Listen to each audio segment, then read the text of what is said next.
Thanks for joining us for the show. I hope that you did have a very good weekend. For those of you who didn't have a very good weekend, just know that we're just 29 days away from the election.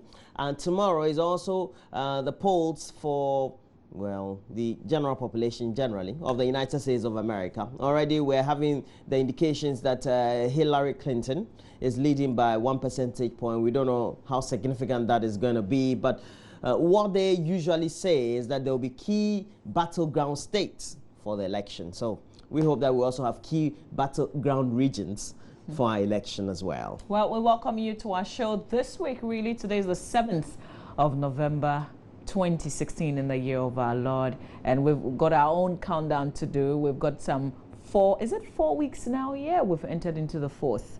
And some 29 days to the elections. Welcome to the show. My name is Mama Fioswabwate. And mine is Roland Walker. But today we dedicate this song to you, Paulina. 19 years in marriage. You live in Akachi. Please do have a great period, and make sure that the cake I will send to you, you're going to send me pictures when you start cutting them to commemorate your 19th anniversary of marriage. But let's just run by you what we have for the morning. We'll bring you the latest news we have for the campaign trail. Also, we'll try to touch base with a number of our correspondents on the reports, but please make sure that you're with us, because from the Upper East region, Albert Sorry will be telling us who the big wigs in the region are and which one are the most contestable or likely upsetting constituencies in the region.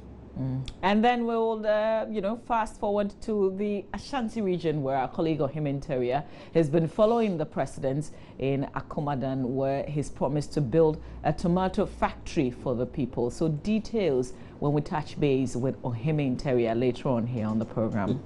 But we'll be having on the show, because she's appearing on the Super Money Show on Joy FM, Mrs.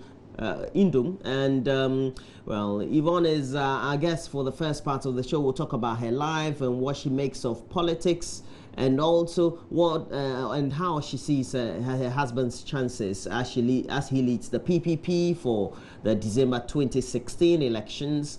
And we'll try as much as possible to also speak to the executive director of the PPP, Richard Niama, and we'll look at the current case in court and how that also could affect their chances if it goes the other side of the divide.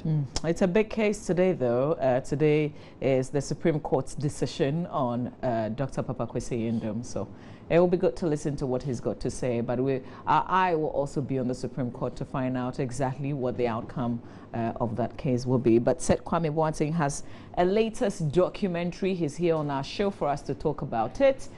Sickle cell. We know that he did a first part of this disease, but he's looking at another one. This one is pains from a cursed cell. So Seth Kwame Boateng, the award-winning Seth Kwame Boateng, is on our show this morning. We would want to speak to a medical doctor, somebody who also specializes in treatment and the cases themselves, and we'll try as much as possible to see whether we can be in touch with some of those leading experts to speak to us on the subject of sickle cell. It should be a concern for many of us, but we would also let you in on the conversation. We'll open the phone lines, and we'll receive a lot more of your WhatsApp messages through the number 0560 800,000. And you can also respond to us as we post questions and ask you critical issues on our Facebook page on Unison TV.